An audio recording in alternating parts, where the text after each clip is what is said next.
Apa jadi kalau kau layan drama Korea 30 hari straight, kau akan jadi opa ke?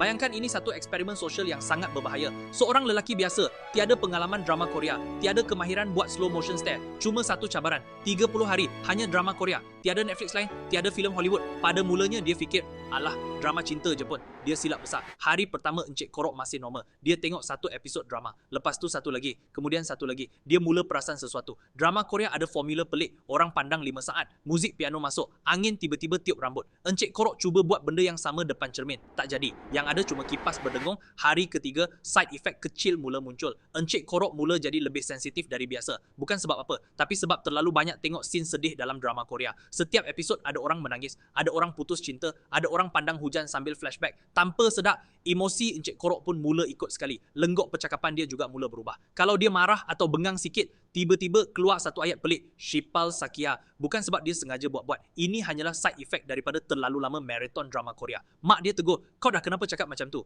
Tiba-tiba Encik Korok terus jawab secara automatik, Mian hai Oma. Mak Encik Korok terdiam. Dia pandang anak dia lama sikit. Dalam kepala dia cuma ada satu fikiran, anak aku ni tak sihat ke?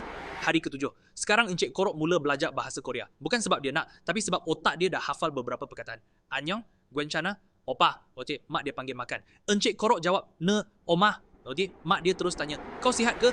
Hari ke-14 perubahan paling jelas akhirnya berlaku. Encik Korok mula follow Instagram semua pelakon drama Korea. Feed dia tiba-tiba penuh dengan gambar hero drama. Kot panjang, rambut kemas, pose pandang jauh. Tanpa dia sedar, gaya dia pun mula berubah. Dia pergi kedai pakaian, balik rumah dengan kot panjang warna beige, baju t-shirt plain putih, seluar slim fit hitam, kasut putih minimal rambut pula. Dia cuba buat 2 block haircut. Setiap kali jalan, dia betulkan rambut macam pelakon drama. Member tanya, kau ni kenapa?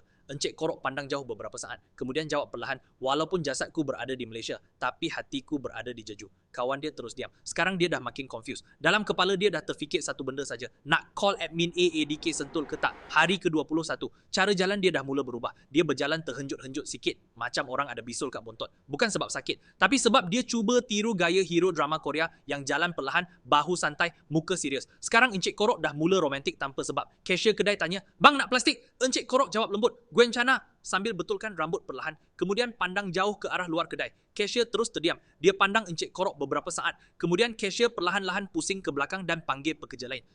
Kau layan customer ni jap. Hari ke-30 transformasi hampir lengkap. Encik Korok duduk sorang, minum kopi, pandang keluar tingkap macam hero drama. Dia akhirnya faham sesuatu. Drama Korea bukan sekadar cerita cinta, ia adalah masterpiece yang hanya orang terpilih je boleh hadam. Kesimpulan, adakah layan drama Korea 30 hari straight akan buat kau jadi opa? Tak, tapi ada kemungkinan besar satu perkara akan berlaku. Kau mula buat rambut belah tengah, pakai kasut putih minimal, dan tiba-tiba almari kau penuh dengan baju putih simple. Tanpa kau sedar, kau dah hampir jadi extra dalam drama